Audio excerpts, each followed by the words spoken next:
안녕하세요. 오늘은 이기석 목사님의 설교 영상을 같이 볼 텐데요. 고린도전서 12장 그 후반부를 다루고 있어요. 근데 이게 공동체에서 보통 약하다고 생각되는 사람들 있잖아요.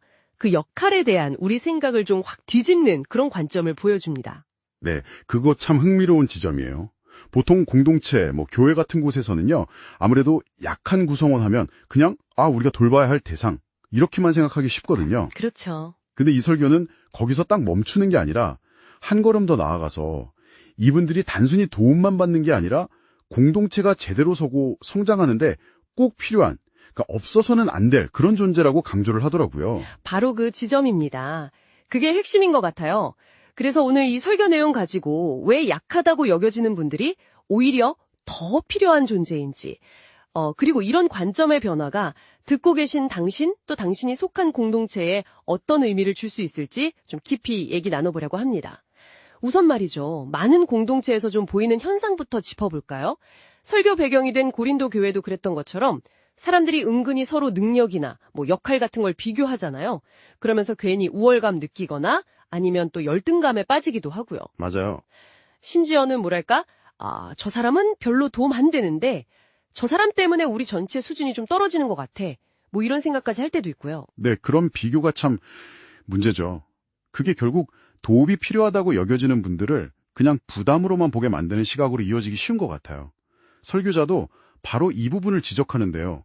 그러니까 약한 분들을 그냥 돌봐야 할 대상 이렇게만 딱 규정해버리면 돌보는 사람 입장에서는 이게 일방적인 희생처럼 느껴질 수 있다는 거죠. 그렇죠. 계속 주기만 해야 하니까. 네. 그러다 보면 결국엔 영적으로 지치고 소위 번아웃이라고 하죠. 네. 그런 상태까지 갈 수 있다 이렇게 지적을 합니다. 목회자든 봉사자든 마찬가지고요. 여기서 이제 설교의 가장 중요한 전환점이 나오는 것 같습니다. 그 고린도전서 9절인데요. 더 약하게 보이는 몸의 지체가 도리어 욕이 나고 이 말씀이요. 네, 핵심 구절이죠. 이게 그냥 약함을 받아들여라 이 정도가 아니라 그 약함이 공동체에 오히려 더 필요하다. 더욱 요긴하다. 이렇게 선언하는 거잖아요. 상당히 파격적인 주장이에요. 이 관점을 바꾸는 걸 설교에서 굉장히 중요하게 다루더라고요. 그러면 왜 더 필요하다고 하는 걸까요? 설교에서 우리 몸 비유를 참 잘 쓰는데요. 예를 들면 겉으로 보기에는 사랑니나 쓸개 같은 거, 이거 없어도 되지 않나 싶잖아요. 네, 그렇죠. 근데 사실 그런 기관들도 면역 기능이라든지 나름의 중요한 역할을 하고 있다는 거죠. 그런 것처럼 공동체 안에 약한 지체들도 눈에는 잘 안 보이지만 꼭 필요한 기여를 하고 있다는 거예요. 설교에서는 병상에 오래 누워 계신 성도님 예를 들던데 그분의 존재 자체가 다른 사람들에게는 기도의 동기가 되고 또 그분이 고통 속에서도 믿음을 지키는 모습이 주변 사람들에게는 위로와 힘을 주면서 그렇게 공동체를 세워간다는 설명입니다. 그렇군요. 존재 자체만으로도 역할을 하는 거네요. 그렇죠.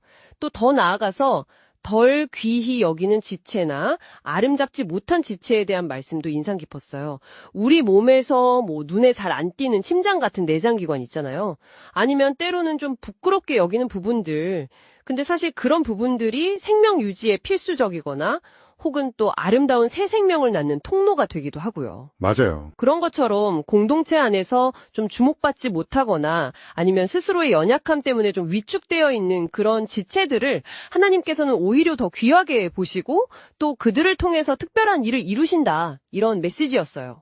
그렇다면 하나님께서 공동체 안에 일부러 어떻게 보면 이런 부족한 부분을 두신 의도가 뭘까? 이것도 생각해 볼 수 있는데요. 설교에서는 이게 공동체 안에서 서로 다투지 않고 서로 돌아보게 하기 위해서라고 설명합니다. 아하. 만약에 모두가 다 완벽하고 강하게만 하다면 사실 서로 필요를 못 느낄 수도 있잖아요. 오히려 경쟁하게 될 수도 있고요. 근데 서로 부족한 부분이 있으니까 그걸 채워주면서 하나가 되도록 그렇게 하나님이 디자인하셨다는 거죠. 이게 그리스도께서 당신의 몸된 교회를 아끼고 돌보시는 것과 같은 이치라고 연결시키더라고요. 네. 이런 상호 돌봄의 기초는 결국 깊은 연결성에 있는 것 같아요. 한 지체가 고통을 받으면 모든 지체가 함께 고통을 받는다는 그 원리요. 네, 아주 중요하죠. 설교에서는 이걸 치통 비유로 설명하던데 정말 와닿았어요. 이 하나 아픈 건데 온몸이 막 괴롭잖아요. 그런 것처럼 우리는 정말 한 몸으로 묶여 있다는 거죠. 그래서 누군가의 아픔을 그냥 외면하는 건 단순히 무관심을 넘어서서 공동체라는 그 몸 자체의 연결성을 부정하는 행위나 마찬가지다. 이렇게까지 이야기합니다. 마지막으로 또 하나 흥미로웠던 점은 역할에 대한 재정의의 부분이었어요. 모든 구성원이 다 똑같은 역할을 해야 하는 건 아니라는 거죠. 네. 어떤 사람에게는 돌봄을 받는 것 그 자체가 공동체 안에서 그 사람의 역할일 수 있다는 거예요. 이게 어떻게 보면 역설적인데 그 사람의 돌봄을 받음으로써 다른 구성원들이 주는 복을 경험하고 섬길 수 있는 기회를 얻게 된다는 거죠. 아, 섬길 기회를 제공하는 역할이군요. 그렇죠. 진정한 섬김은 결국 다른 사람의 필요를 알아차리는 데서 시작한다. 이런 인용구를 통해서 누군가의 연약함이 곧 우리가 섬길 자리라는 걸 강조하고 있었습니다. 오늘 이렇게 쭉 살펴봤는데요. 이 설교는 공동체의 진짜 힘이라는 게 몇몇 잘난 사람, 강한 사람에게서만 나오는 게 아니라는 걸 확실히 보여주는 것 같아요.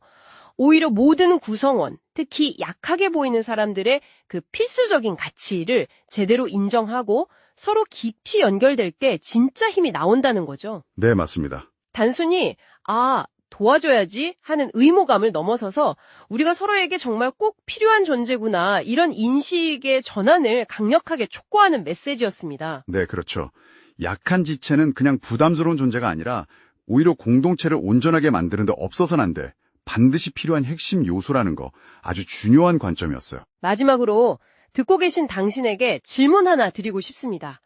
당신이 속한 공동체, 그게 가정이든 직장이든 아니면 다른 어떤 모임이든요.